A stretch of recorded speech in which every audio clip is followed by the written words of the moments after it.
हरे कृष्णा। मोक्षदायिनी एकादशी मार्गशीर्ष महीने के शुक्ल पक्ष की एकादशी के दिन मनाया जाता है। इसका धार्मिक महत्व पितरों को मोक्ष दिलाने वाली एकादशी के रूप में भी है। यह व्रत करने से व्रती ही नहीं बल्कि इसके पितरों के लिए भी मोक्ष के द्वार खुल जाते हैं। इस बार मोक्षदायिनी एकादशी 25 दिसंबर को है। पद्म पुराण में वर्णित है कि भगवान श्री कृष्ण धर्मराज युधिष्ठिर को इस दिन का महत्व समझाते हैं और बताते हैं कि मोक्षदा एकादशी बहुत ही पुण्य फलों वाली है। इस दिन सच्चे मन से पूजा आराधना करने से व्यक्ति के सभी पापों का नाश हो जाता है। इसके अलावा इसी दिन भगवान श्री कृष्ण ने अर्जुन को गीता का उपदेश दिया था।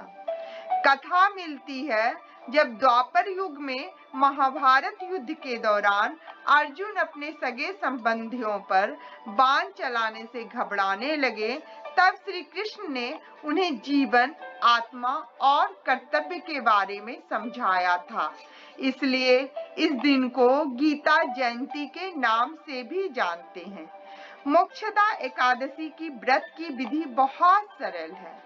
इस दिन सुबह स्नान आदि से निवृत्त होकर घर के मंदिर की सफाई करें और पूरे घर में गंगा जल छिड़के। इसके बाद पूजा घर में भगवान को गंगा जल से स्नान कराए या उनकी तस्वीर पर गंगा जल की छींटे दे, उन्हें वस्त्र अर्पित करें। इसके बाद रौली और अक्षत से तिलक करें, फूलों से भगवान का श्रृंगार करें, इत्र छिड़के। मोक्षदा एकादशी के दिन सबसे पहले भगवान गणपति फिर माता लक्ष्मी के साथ श्री हरि की आरती करें। पूजा करते समय भगवान को फल और मेवे का भोग लगाएं। भगवान विष्णु को तुलसी के पत्ते अवश्य अर्पित करें। दिन भर व्रत करें, फलाहार कर सकते हैं और यदि पूरे दिन व्रत संभव ना हो तो एक समय सात्विक भोजन कर सकते हैं।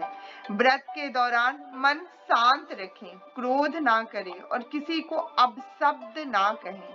शाम के समय दीपक जलाकर भजन कीर्तन करें। मोक्षदा एकादशी व्रत कथा। एक बार चंपा नामक एक नगरी में चारों वेदों के ज्ञाता राजा बैखानस राज करते थे। इस नगरी की प्रजा बहुत खुशहाल रहती थी।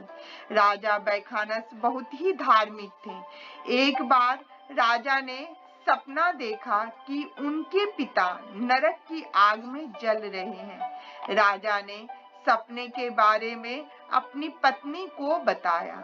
पत्नी ने राजा को गुरुओं से सलाह लेने की बात की। इसके बाद राजा आश्रम गए और वहां गुरुओं के पास जाकर बहुत दुखी मन से अपने सपने के बारे में उन्हें बताया।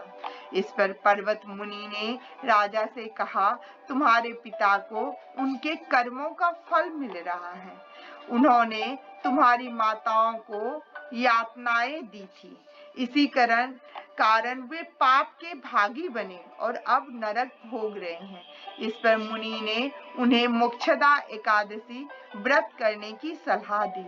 राजा ने पूर्व ही व्रत किया और व्रत का पुण्य अपने पिता को अर्पण कर दिया।